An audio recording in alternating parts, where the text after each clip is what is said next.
This week on the 21st Century Wire, we were invited to attend a lecture at Imperial College in South Kensington in London to hear a talk by nuclear physicist M.T. Keshe.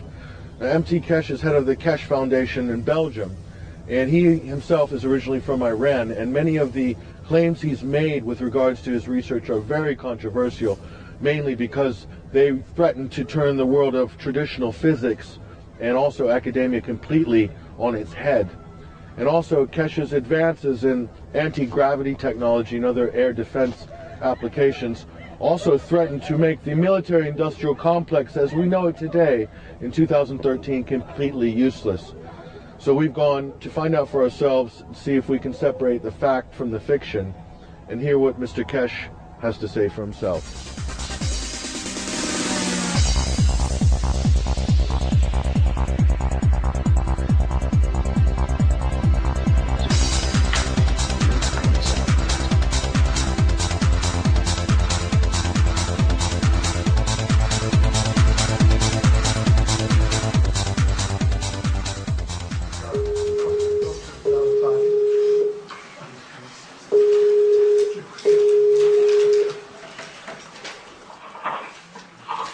Hello? Yes, good evening, Mr. Keshe. Good evening. Let's just start straight away. Yes. If I could ask you to introduce yourself. Okay. First of all, I would like to say hello to you people at Imperial College. I have a lot of good memories from the college. I spent a lot of nights sleeping on the sofas and chairs in that university years ago. First of all, I come, as you know, from Iran. My background is that through the work of my father as an X-ray engineer with Philips International in Iran in the medical sector, I was brought into the environment of radiation and the world of X-rays and that kind of equipment very early in my life. So the question for me from the beginning was, a lot of things don't make sense in what I was told and how the systems were working. And to pursue, to answer my own questions, I came to England as there was the pattern in those days. I went to Barnet College in north of London, and then did the first diploma in Manchester, and then I graduated from Queen Mary College as a nuclear engineer, specialized in design of nuclear reactors. And so from the beginning I had an argument with my professors and my teachers in the university that the whole nuclear industry is upside down. It's not working the way the universe works. So the advice from my personal tutor, Dr. Shaw, was, Mehran, do your work, get out and try to prove it. Here there is no room for new intelligence. So I stopped the work with the British nuclear fuel, and I set out to develop a new technology, the way the universe works, not the way it's being imagined and measured. So the consequence has been 20 years of financing personally research, and when I knew I have developed a final position in achieving gravitational magnetic fields, I stopped my commercial activities, and my full-time life has been for past nearly 12 years, totally in developing and finalizing the stages of the system which flies and lives and operates the same as the universe does.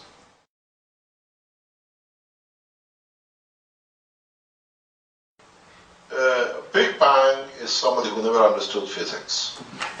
Whoever came up with this beautiful word, he needs a Big Bang in his head. So there was no Big Bang. Big Bang was a very good thing for a guy who wanted to sell some books. And some people couldn't understand more, they accepted it. So it's the same as with the guy who came up with the black hole theory that nothing comes out of the black hole, and then he lost his shirt once he read my paper. I wonder when Professor Hawking is going to come and sue me because I've shown him, he has taken my paper. He changed his mind the day I received the paper from the Astronomical Society in England on the 8th of July. And funny enough, we published the paper in the book. So these people who come up with these things, they have no concept of physics. As I say, bookkeepers should have stayed bookkeepers, and the people who don't understand physics should have kept their mouth shut. Could you tell us, just briefly, your understanding of matter and how the classical model is incorrect? The classical model is a lot of imagination. In the universe, for example, when we can't understand them, micro and macro, you can go from one to another. The scientists have made the plasma, or the structure of the plasma, the holy grails of physics. So because nobody can see it, they can imagine and say whatever they like. And this is the problem with the present physics. You've already, from what I gather, created some craft which have the ability to travel at very high speeds. And I gather that you said that Mach 35 travel within the Earth's atmosphere even is conceivable now. Is that correct? The thing is, when over Mach 35, you fall out of the atmosphere due to the curvature and the speed of control. Let me explain to you something very simple. The speed is the restriction of the state of mind. I don't know if you can see this magnet. If I can bring it very Sure. close to you. Yep, we can see it. This magnet is exactly how spherical conditions are. This is like Earth, this is like Sun. We have a state of mind as a magnet, as a bar. This is a bar. If we bring our mentality and understanding to the magnet as a sphere, like the universe is, like the stars, we don't see any rectangular objects in the universe. All the objects are spherical. Sun is spherical, atom is spherical, protons is spherical, every shape. The Earth is spherical due to the motion of the magnetic fields. As they come out of one end, they reduce. As they reduce the strength, the gravitational magnetic field of the center of the system pulls the field in, so they go back into it and they absorb more and they come back. If this is, let's say, the moon, and I have a craft, let's say if you can see this little magnet, Sure. if you can see, when I come close for you to see, you don't need to burn fuel to get attracted. You see, this is all it is. That's why the space agency space program has changed. Up to now, we were used to burning fuel to attain position and speed. Now, we can create the same situation. If that was very hard for you to see, I'll show this with another magnet, which is very easy for you to observe, is you play with the magnets all the time, but we never considered it. You create the magnetic field of gravitation of the position of destination. There is no control in the speed anymore. This is what NASA has just recently come to understand. The game is over. So you can go at any speed to Mars, to Moon, as long as you can create a system which can create two things: gravity and a magnetic field. It's nothing new. It's just understanding the process, the way the universe works, not the way our great-grandfathers, our ancestors, when they came out of the caves, they looked at the birds and that was their ambition, to fly like the bird. We got that bird. We call it aeroplanes. We stuck two jets on it and we call it jet planes. And then we had our Chinese friends who came up with a firework, and that firework in a bigger scale now is known as a propulsion game. It's the same thing as what Genghis Khan did in Iran hundreds of years ago, using the firework to break through the barriers. Now we understand the process of the motion of the universe, and our system copies that. So we gone in intelligence one level higher. Then you understand as you create a stronger magnetic field interactions between the different layers of plasma or different part of the reactor, then you match to the environment which you're traveling. So you can go by a factor of 2-3 times the speed of light. The beauty with this technology as we see it now is that because you create the same situation, same condition as Earth, you can create a 1G the natural way. So in your environment of reactor, within a space of your system, you can create 1G the way we have on Earth. On Earth, we have a certain position which 1G, and we live comfortably, we walk comfortably. And this 1G can be created in any, with use of any system, as long as you can control its gravitational magnetic field. So when this game of astronauts getting into a spaceship, going for training for years, and being weightlessness is over, it's finished, it's done with.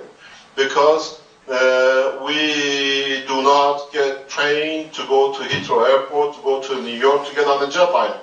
Because gravitational magnetic field, or we call 1G, is created by pressure in the cabin. Now we have learned how to create 1G naturally the way our planet does it for ourselves. So from now on, all of you in that auditorium, you're all astronauts. The only problem is this technology is devastating.